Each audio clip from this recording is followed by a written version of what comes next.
Bismillahirrahmanirrahim. Assalamualaikum warahmatullahi wabarakatuh. Jumpa lagi dengan saya di Abil Maywa Channel.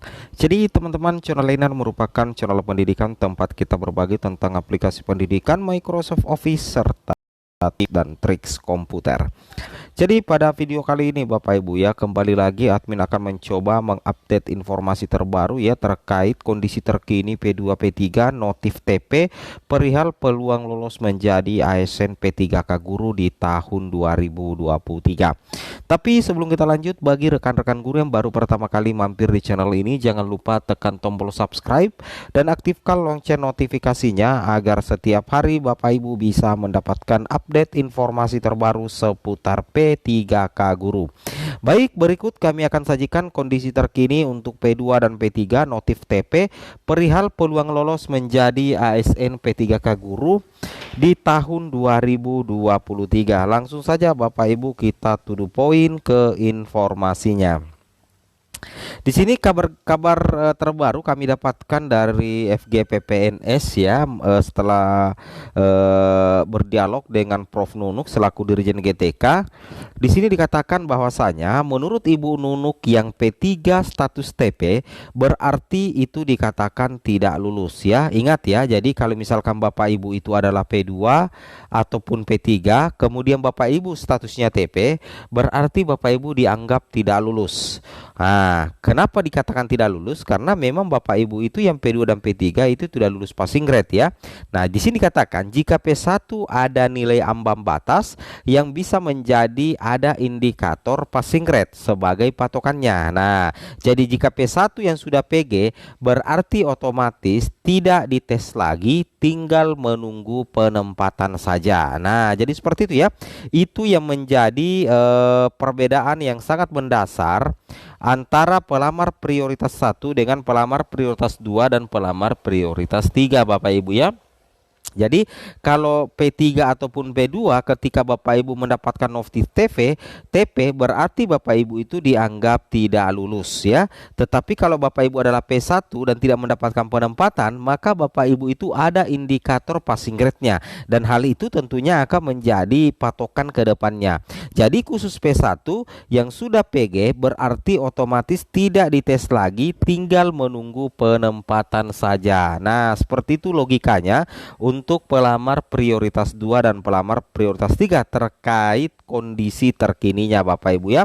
Kemudian bagaimana? Nah, kalau sudah seperti itu, nah kalau P3, nah P3 itu Bapak Ibu ya tidak ada indikator passing grade. Ingat ya, P3 itu kita harus akui itu tidak mendapatkan indikator passing grade. Kenapa? Karena mereka ini yang P2 dan P3 itu melalui observasi saja Bapak Ibu. Sehingga ketika tidak mendapatkan penempatan maka dikatakan berarti tidak lulus.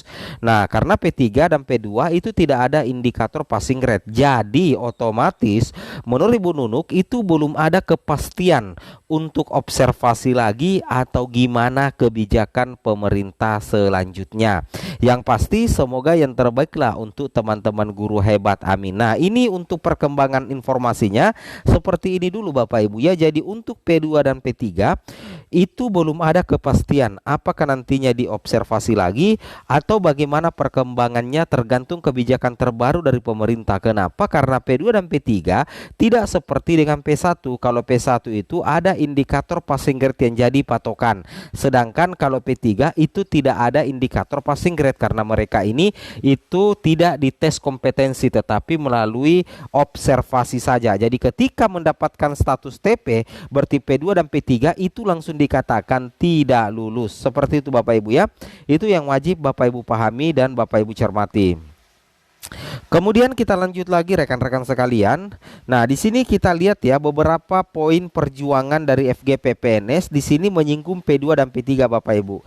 Kita lihat di sini untuk P2 dan P3 saya tandai dulu ya. Ada sekitar 4 poin.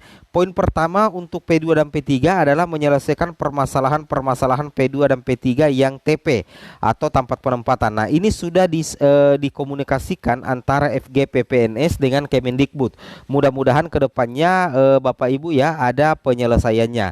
Kemudian kedua, untuk P2, P3 yang sudah observasi dan bernotif TP untuk tidak lagi dites kembali, tapi diupayakan penempatan sesuai kebutuhan guru di sekolahnya. Amin ya, mudah-mudahan saja direalisasikan juga supaya P2 dan P3 itu bisa lolos menjadi ASN P3K.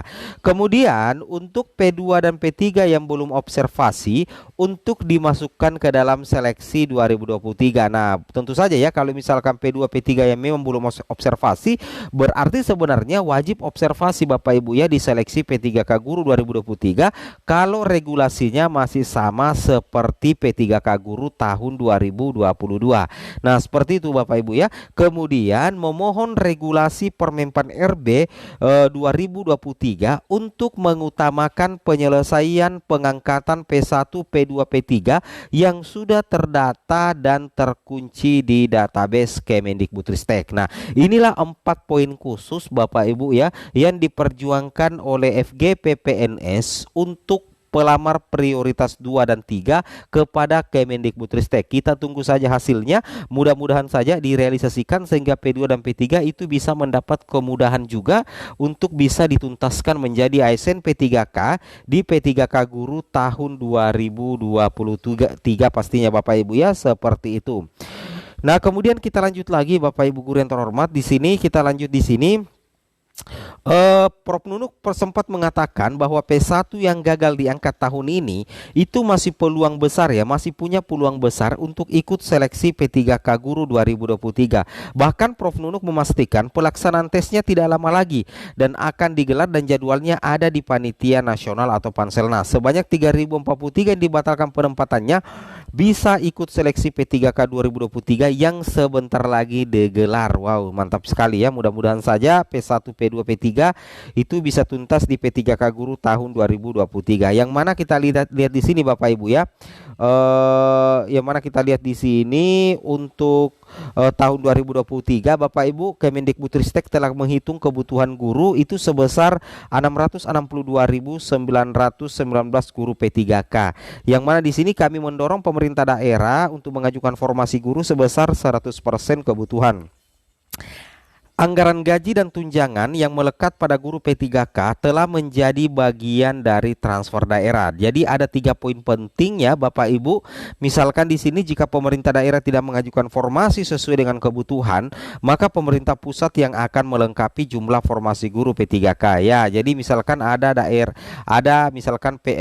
A kebutuhan gurunya 50, tapi Pemdanya cuma mengajukan 30.